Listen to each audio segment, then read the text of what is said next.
doctor del Río, ¿le escuchamos? Nos dice el nombre de su patrocinador. Con la venia, señor presidente, señores jueces, abogado José Klimper, Gonzalo del Río Lavarte. Yo lo primero que quisiera decir es que independientemente de lo que pueda o no pueda aprobar el fiscal en este juicio oral, lo que no va a poder hacer es regresar en el tiempo. La máquina del tiempo no existe.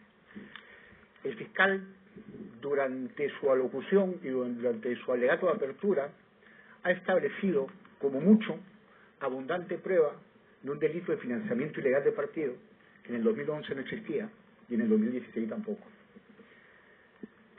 1000 toneladas de pruebas sobre un hecho atípico siguen siendo 1000 toneladas de pruebas sobre un hecho atípico.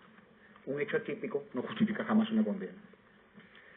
El caso del señor Klimper además es particular porque la relación con la cúpula es una relación que no se construye, que no se justifica y que no se demuestra.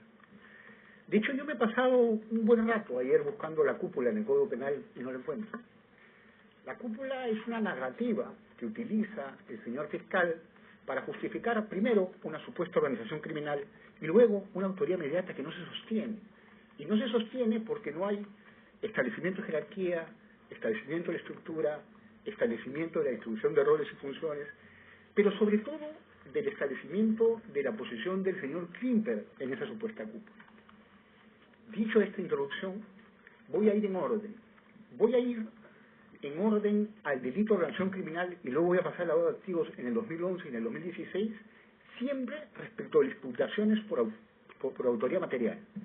Y luego hablaré de la autoría inmediata que no se sostiene en una teoría de imputaciones específicas en el caso concreto del señor Klimper. Lo que se le imputa al señor Klimper en el año 2011, en la campaña del 2011, fuerza 2011, es haber sido parte de la estructura funcional de la organización criminal. Pero en el propio autoenjuiciamiento y en la propia locución oral del fiscal, se reconoce que en ese momento el señor Klimper no formaba parte de la cúpula, lo que sea que fuera la cúpula. La única razón por la que el señor Klimper sería miembro de la organización criminal en el año 2011 es por el hecho material que luego expondré y sobre el cual se imputa lavado de activos. Es decir, por haber trasladado un dinero en efectivo a dos corporaciones radiales. Un solo hecho, dos hechos específicos imputados como lavado de activos, convierten al señor Klimper en miembro de una organización criminal. Esta tesis, señores jueces, se sustentó fundamentalmente al inicio de este proceso en una situación bastante difícil de explicar. Y era que en el año 2011 el señor Klimper no formaba parte del partido, no formaba parte de la comisión política, no postulaba como congresista, no postulaba como vicepresidente, no era ni siquiera miembro del partido, no era miembro de la jefatura financiera, no tenía absolutamente ninguna participación en la organización. Lo único que era un vocero económico. El vocero económico, como ustedes saben mejor que yo, es aquella persona que va a los medios de comunicación a explicar qué es lo que hará el partido en el ámbito económico si es que logra llegar al poder. Era la única función que realizaba como vocero. Increíblemente, esa función de vocero económico, le hace del programa del partido político, lo convirtió como acto de magia en parte de la estructura financiera y la captación de fondos del partido. Simple y llanamente, esa prueba, ser vocero económico, y esa condición, ser vocero económico, la única que sostiene el fiscal para constituir una supuesta organización criminal, es absolutamente inviable para una sentencia condenatoria. No tengo más que decir respecto a una organización criminal del 2011 que no acuerda ni supone mayor diseño desde la perspectiva de la acusación. No tengo más que decir sobre una organización criminal que debe ser la única organización criminal que no se convierte en partido, sino un partido que se convierte en organización criminal. Lo que buscan las organizaciones criminales es lograr legitimidad desde la perspectiva de un presupuesto de fachada. Acá es exactamente al revés, pero en cualquier supuesto, y más allá de esa tesis creativa, por cierto, el señor Klimper no tiene absolutamente ninguna relación con la estructura y el funcionamiento del partido en el año 2011.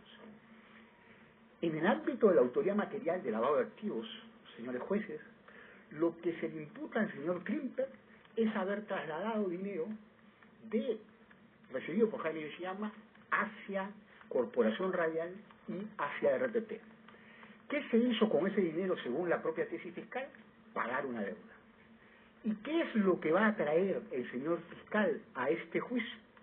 A personas, testigos de cargo, que van a sostener que en ningún momento pensaron que el dinero recibido en efectivo era dinero de origen ilícito.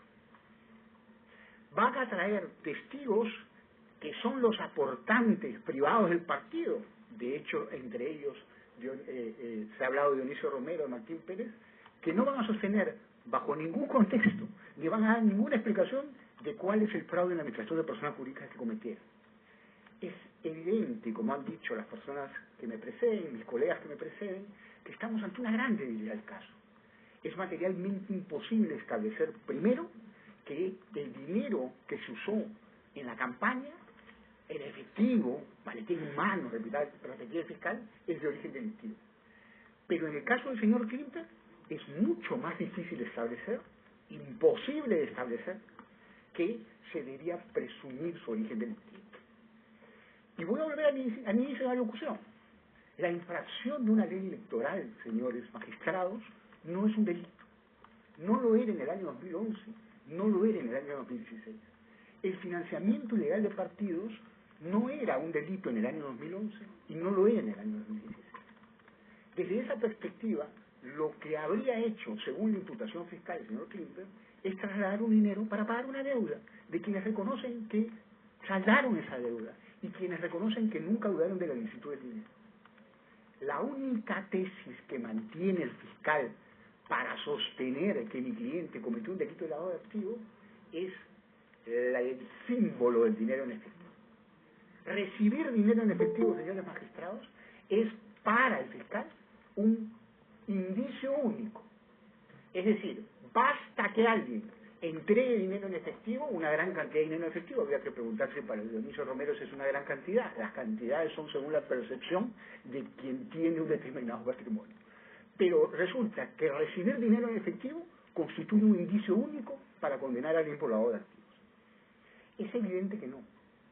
Y es evidente que estamos frente a un caso donde no solamente tenemos un conjunto de contraindicios que destruirían ese indicio único, sino que estamos ante un caso que tiene una explicación alternativa. Y esa explicación alternativa era que miembros del partido, en el que no estaba el señor Klimper, lo que estaban haciendo era utilizar dinero en efectivo por violar una ley electoral. Si eso se demuestra en este caso, se habrá demostrado un ilícito administrativo. Si eso se demuestra en este caso, se habrá demostrado un financiamiento ilegal de partidos. Pero lo que no se podrá demostrar es un delito de fraude en la administración de personas jurídicas, porque los testigos de cargo del señor fiscal sostienen que no hubo delito de fraude en la administración de personas jurídicas y que el dinero era lícito.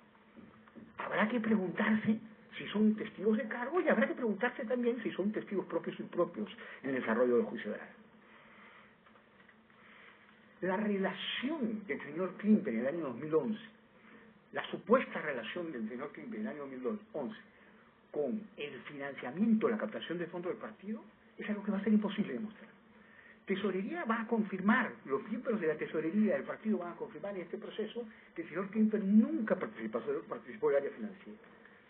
El señor Klimper nunca tuvo conocimiento, si es que acaso ocurrió, acerca de Odebrecht. El señor Klimper era enemigo de Odebrecht por un artículo publicado en la prensa contra Odebrecht. Por lo tanto, era materialmente imposible que alguien le dijera al señor Klimper que había captado fondos de Odebrecht, si es que eso ocurre.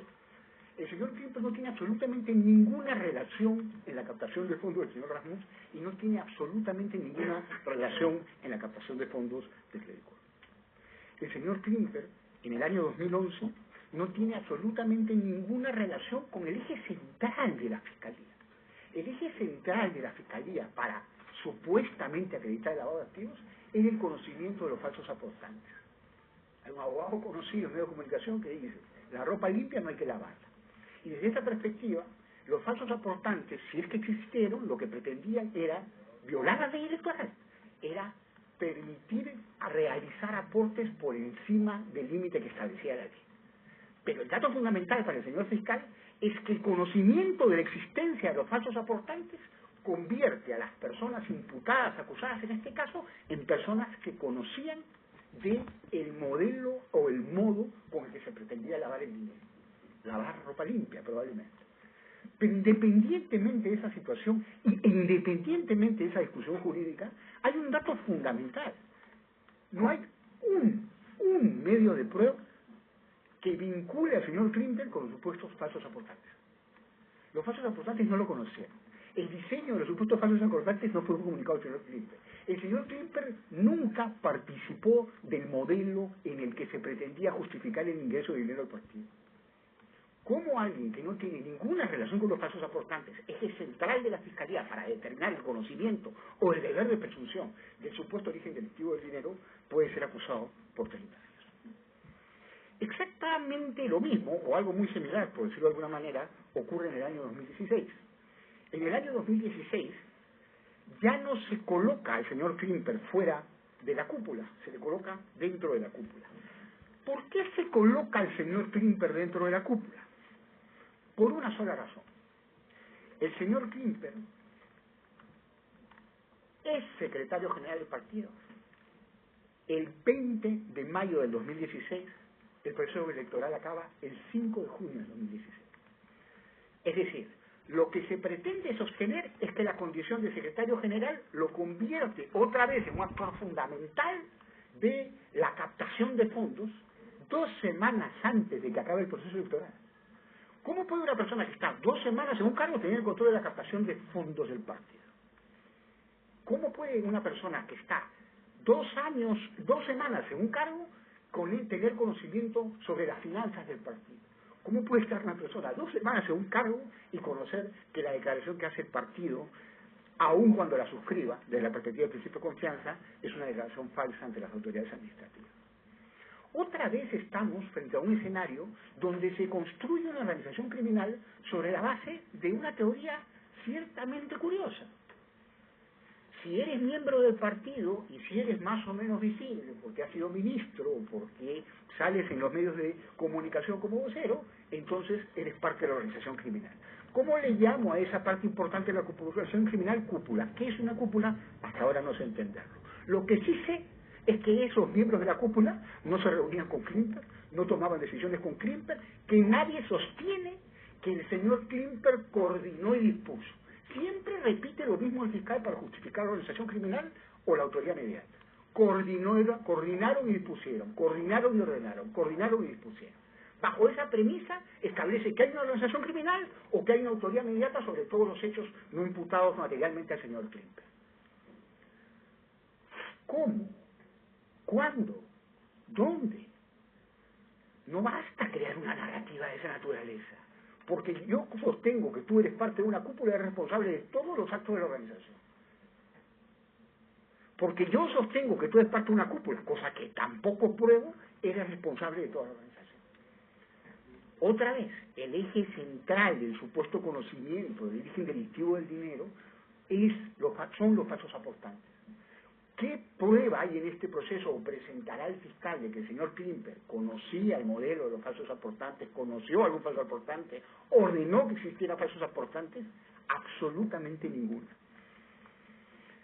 Pero en el caso puntual del señor Klimper de 2016 ya no se le imputa un traslado de dinero, se le imputa haber recibido del señor Dionisio Romero por parte de una compañía que no es Credit Corp, es Inversiones Piuranas, un dinero para la campaña. Otra vez, la tesis del fiscal, una sola tesis. Como el señor Klimper estuvo en esa reunión y se recibió dinero en efectivo es lavado de activos. ¿Qué sostiene el testigo de cargo del señor fiscal, Dionisio Romero y Martín Pérez, que ese dinero era lícito?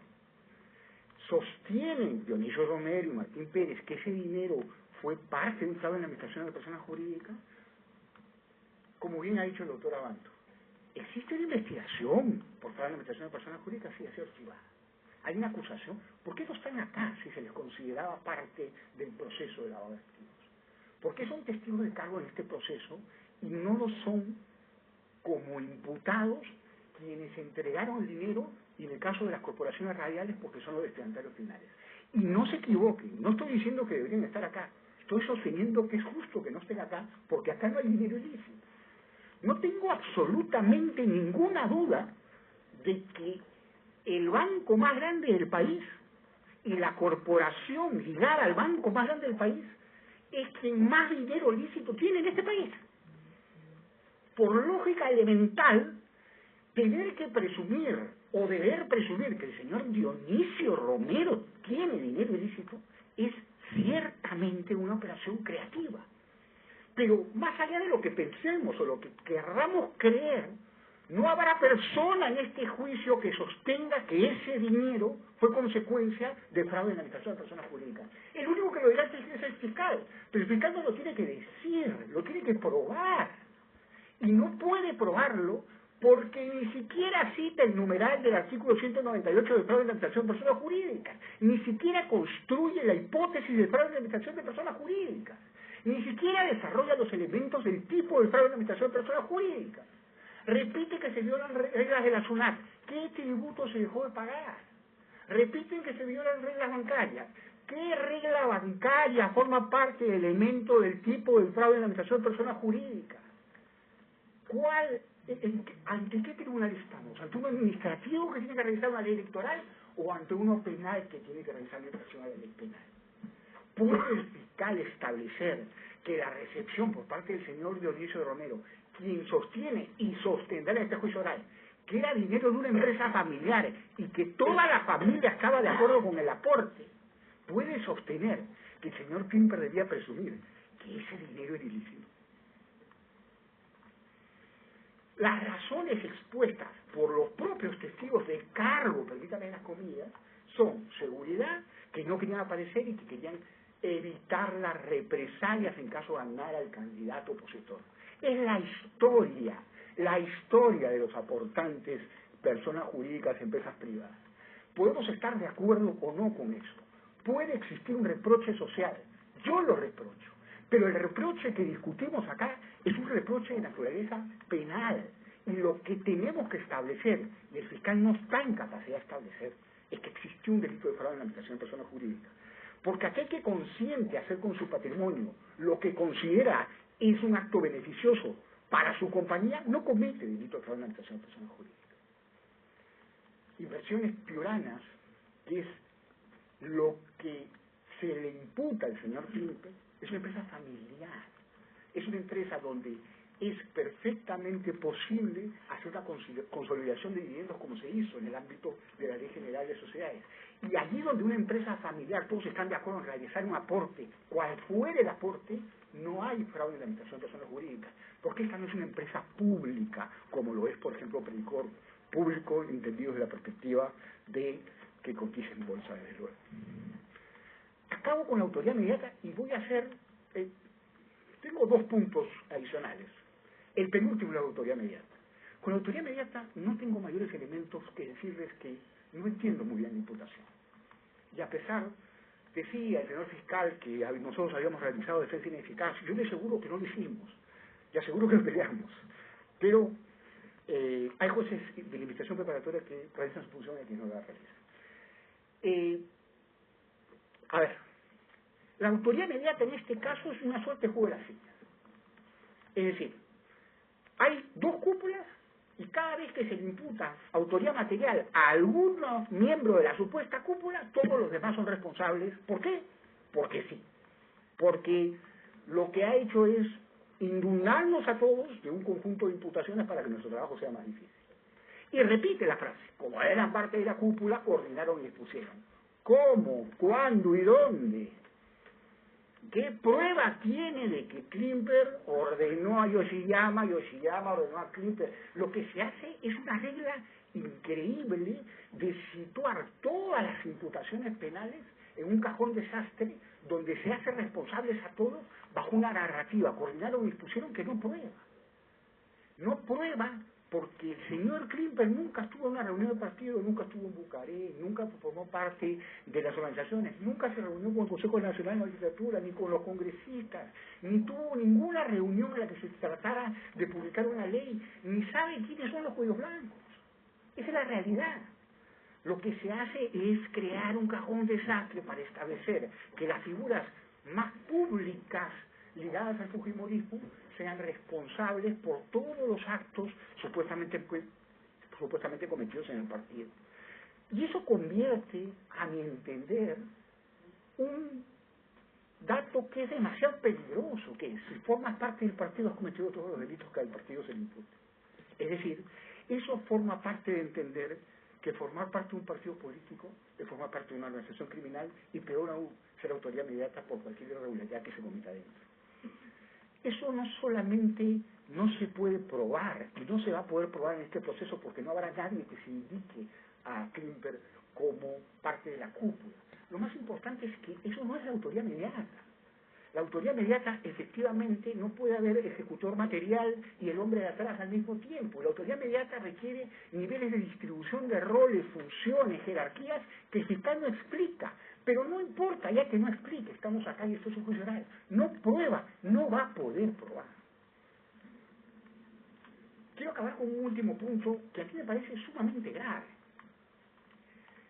El señor doctor Astudillo me parece que fue efectivamente a presentar un escrito y efectivamente yo entiendo que esto había que hacerlo oralmente y efectivamente no interrumpí al señor fiscal porque soy incapaz de interrumpir un alegato de apertura y he esperado hasta el alegato de clausura.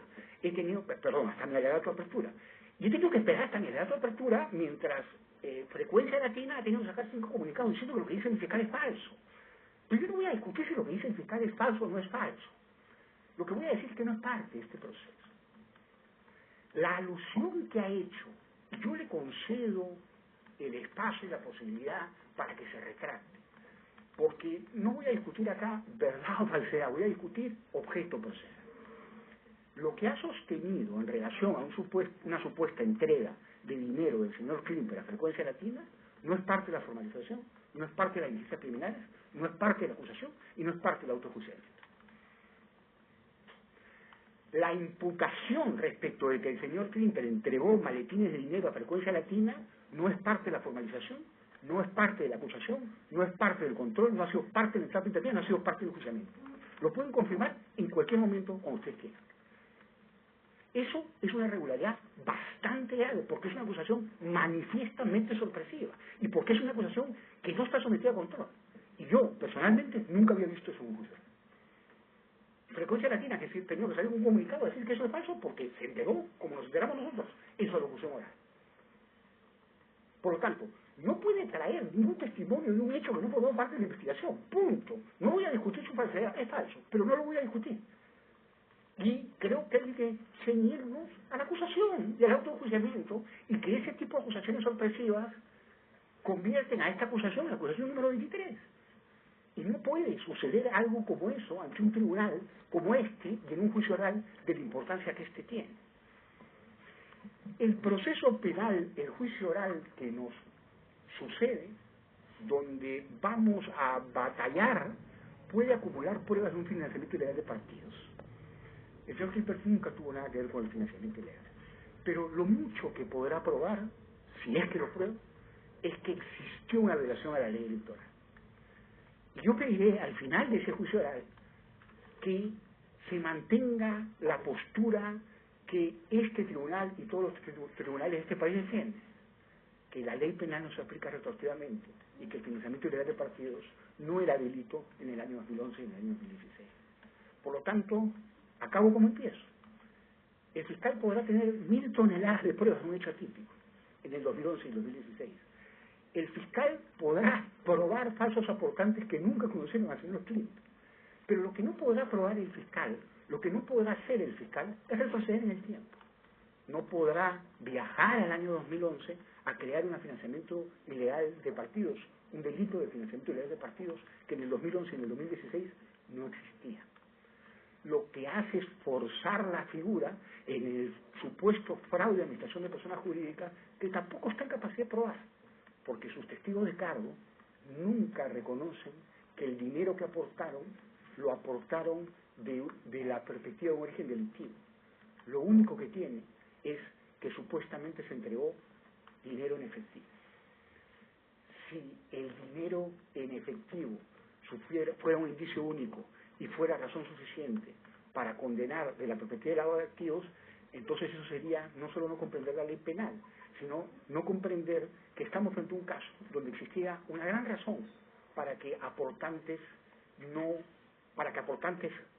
presentaran dinero en efectivo al partido y aportaran, razones que han expresado, razones que siguen expresando.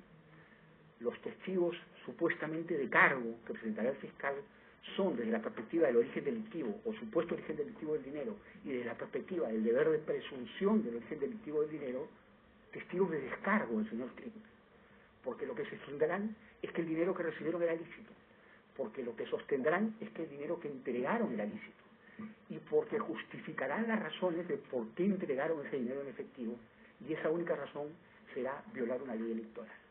Este es un juzgado colegiado encargado de sancionar infracciones a la ley electoral. Este es un juzgado colegiado encargado de sancionar infracciones a la ley administrativa, o este es un juzgado colegiado encargado de sancionar infracciones a la ley penal. Jura non licuria, yo sé que ustedes saben la respuesta, y esa es la respuesta por la que pediré la absolución de mi defendido cuando corresponda. Muchas gracias. Gracias, doctor.